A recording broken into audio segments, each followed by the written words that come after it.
2 Raja-Raja, pasal 1, Nabi Elia memberitahukan kematian Ahazia. Sesudah Ahab mati, maka memberontaklah Moab terhadap Israel.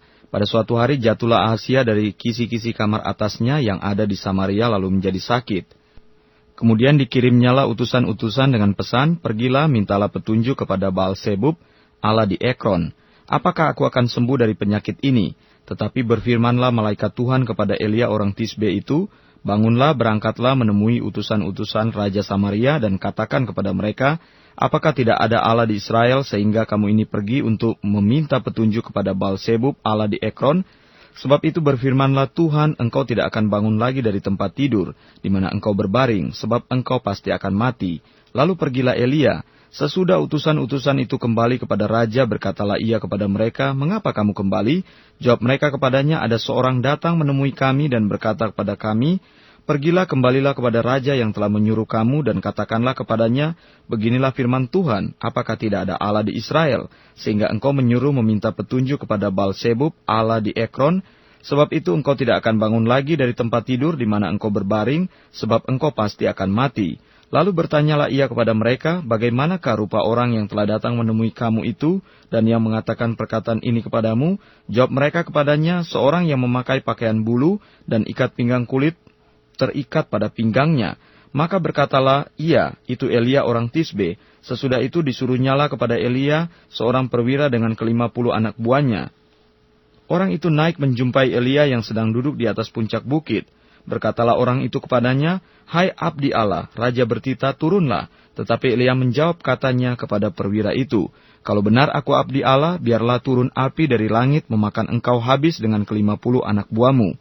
Maka turunlah api dari langit memakan dia habis dengan ke-50 anak buahnya. Kemudian raja menyuruh pula kepadanya seorang perwira yang lain dengan ke-50 anak buahnya. Lalu orang itu berkata kepada Elia, hai abdi Allah, beginilah titah raja, segeralah turun. Tetapi Elia menjawab mereka, kalau benar aku abdi Allah, biarlah turun api dari langit memakan engkau habis dengan ke-50 anak buahmu. Maka turunlah api Allah dari langit memakan dia habis dengan ke-50 anak buahnya. Kemudian raja menyuruh pula seorang perwira yang ketiga dengan ke-50 anak buahnya. Lalu naiklah perwira yang ketiga itu dan sesudah sampai berlututlah ia di depan Elia, serta memohon belas kasihan kepadanya, katanya, ya abdi Allah, biarkanlah kiranya nyawaku dan nyawa ke-50 orang hamba-hambamu ini berharga di matamu. Bukankah api sudah turun dari langit memakan habis kedua perwira yang dahulu dengan ke-50 anak buah mereka? Tetapi sekarang biarlah nyawaku berharga di matamu. Maka berfirmanlah malaikat Tuhan kepada Elia, turunlah bersama-sama dia, janganlah takut kepadanya. Lalu bangunlah Elia dan turun bersama-sama dia menghadap raja.